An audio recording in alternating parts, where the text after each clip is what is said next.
Protestant, but right. No, I mean, like what I always like, and it's like in terms of narration and narratives, I always play with this conception of being a narratic replicator. And so there are people that, just reproduce the memes and narratives that are out there, without questioning them, or, as we say, like put brackets on their own narration. And so you have like this woke people repeating, what's in the media, and all the woke culture, identity politics, but you have like all on the right, it's the same. It's like you have to. Well, Gurdjieff would say we're mostly mechanical. Most of that's what I see. But it's also not just the body. It's just our opinions are mostly mechanical, right? And how do we go beyond that? It takes kind of a development, a kind of development, I think, to go beyond just becoming sort of, as you say, memetic creatures. We're just repeating good opinion, It's like, because whatever the good opinion of our tribe is, we just repeat that, right? And that's how we remain socially acceptable, and right, and find mating partners. And I mean, it's a huge cognitive effort, and it takes so much energy to monitor basically the memes and narratives you use and replicate yourself. And so that's the very, very reason this psychologist, Suzanne Cook-Reuter, calls this stage of development being construct-aware. And so you have like modernity. Construct-aware. Yeah, construct-aware. So you have like modernity, post-modernity, then you have like post-postmodernity, say integral, or, meta-modern, or whatever, digimodern. And then you have like further stages that, go, that tangentially ever closer moving to this, all-embracing, all-understanding consciousness. And one of those stages is actually called construct-aware, where you are able to, be aware of all these concepts and memes and narratives that are floating in our society. Well, you're aware that there's multiple narratives rather than just one that is yours.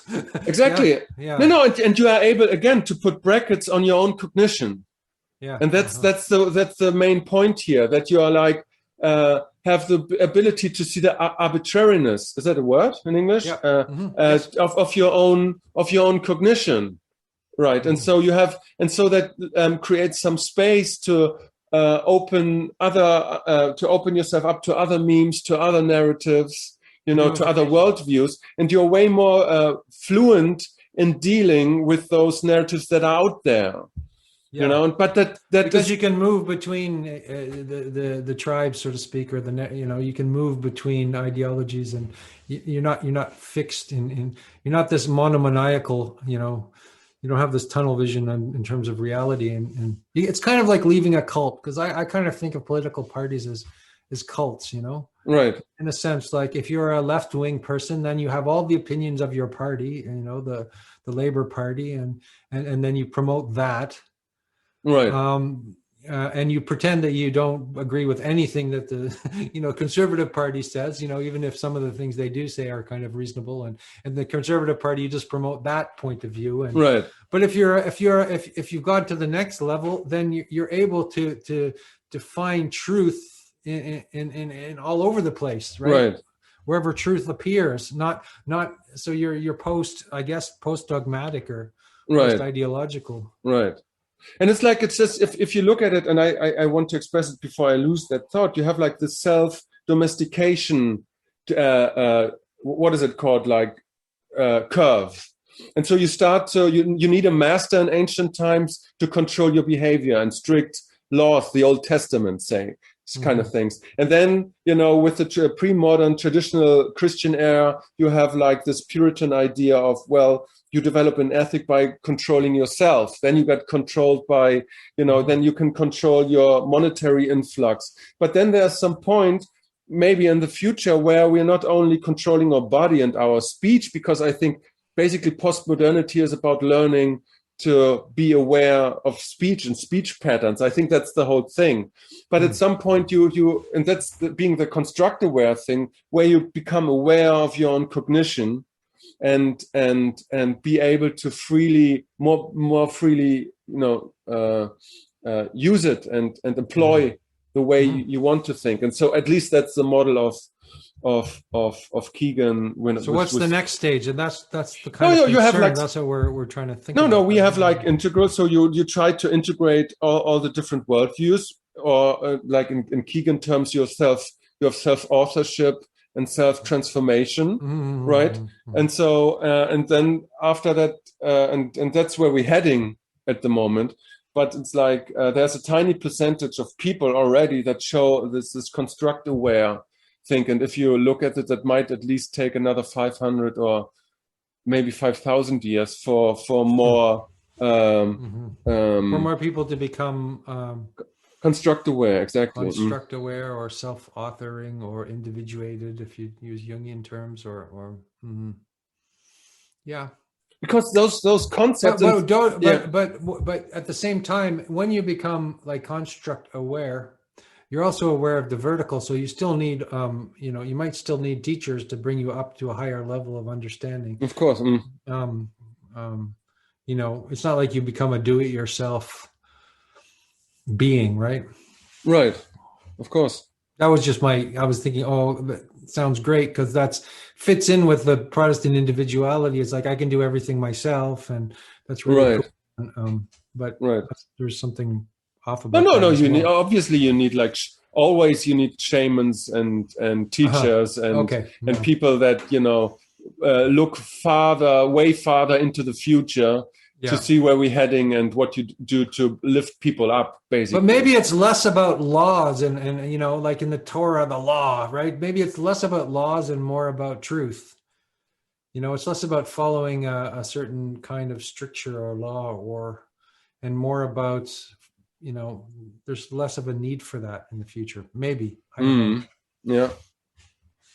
No, but again, I mean, the effort to go there, to maintain that level of awareness, evolutionary speaking, those are like so high costs, you have to pay in terms of your energy and awareness. It's like a sacrifice you have to make. Yes. Yeah. It's like interesting. Yeah. It's like you have to have, because you're comfortable where you're at, right? Right. And evolution is uncomfortable. Personal evolution, spiritual evolution, whatever kind of evolution it is, it's a process of some part of you is being broken down, destroyed, and so that the new part can emerge. And I guess we all get stuck in as far as we can go in that process. Right. Or we don't know how far we can go. We could go probably a lot further. Right. But we're lazy. But it's I mean, like, good luck finding a partner who, even in terms of romantic, endeavors, or even only sexual endeavors, like, good luck finding a partner who can, kind of reflect that kind of, or mirror that kind of awareness. You would need to be like at least a little bit aroused, I would presume. It's like, because we always need partners who are like resemble us and where we can have like a rapport and stuff like that, and so there's yes and no. Yeah, I think that's true. And we also need partners who are different than us, right? Radically different than us too, to show us another, side of reality, right? But we do need to be able to have a rapport, certainly, with the partners. Not like I've been in relationships which are, they're the mind and the body split is extreme, right? The body wants one thing and it just keeps wanting that thing, but the mind is like, nothing's happened. What's going on here? This is wrong. Yeah. I don't know if you've been in those kind of relationships, but sure. Yeah, sure. I mean, but I find this, and to come back to the podcast tonight, I find this trajectory. I find that super, super interesting. I was just reading Claude Lévi-Strauss. It's a French guy. I don't know if you know him, an old anthropologist. And so he had like this, idea of this three spheres, the nature, culture and mind. He didn't use these words, Mind but like noosphere or something, or yeah, something like that. And so what he explained in those ancient archaic traditions is that the sphere of nature or biology and the sphere of culture were still entangled with each other in a way that if you use certain symbols or draw certain pictograms in the sand for a good hunt, the hunt would be actually good. Yeah. Right. And so, it was like completely entangled, the symbolic and the nature. And so only with modernity, those entanglement completely separated. Oh, very interesting. So but become disentangled from the symbol. Yeah, exactly. The symbol becomes something different. But now comes the interesting thing. But now with postmodernity, what happens that we're becoming aware that there still is an entanglement between the cultural and the cognition and the new sphere. And you see it, and with things like what postmodernists say, speech is consciousness, or words hurt, certain words. No, they don't. And language words are symbols too. It's just another kind of symbol. It's not it's a more abstract form of symbolism. Right. But what I meant to say, those postmodernists think that language is consciousness. And that certain words necessarily hurt, but they don't. And language isn't consciousness. It's an entanglement of the new sphere and the sociosphere. And that there's so this needs to be disentangled. Exactly. And if those three realms are disentangled, right? Don't they have to become reintegrated again? Also? Right. Of course. Yeah. So, but this is what happens with postmodernity and being construct aware, that you can see the disentanglement of the new sphere and the spirit and the sociosphere.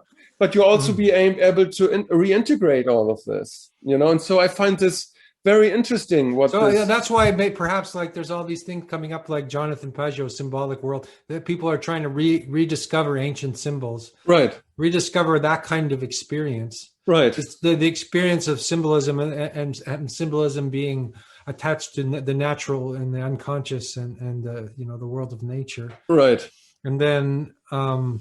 But again, not in a naive way that you actually think that drawing a pictogram in the sand will lead to a successful hunt. That is like, because that's like pre-modern magic, basically, right? Yeah. But you want to have magic coming back in another way, perhaps, right? Or in a more less, exactly, not in a naive way. Interesting.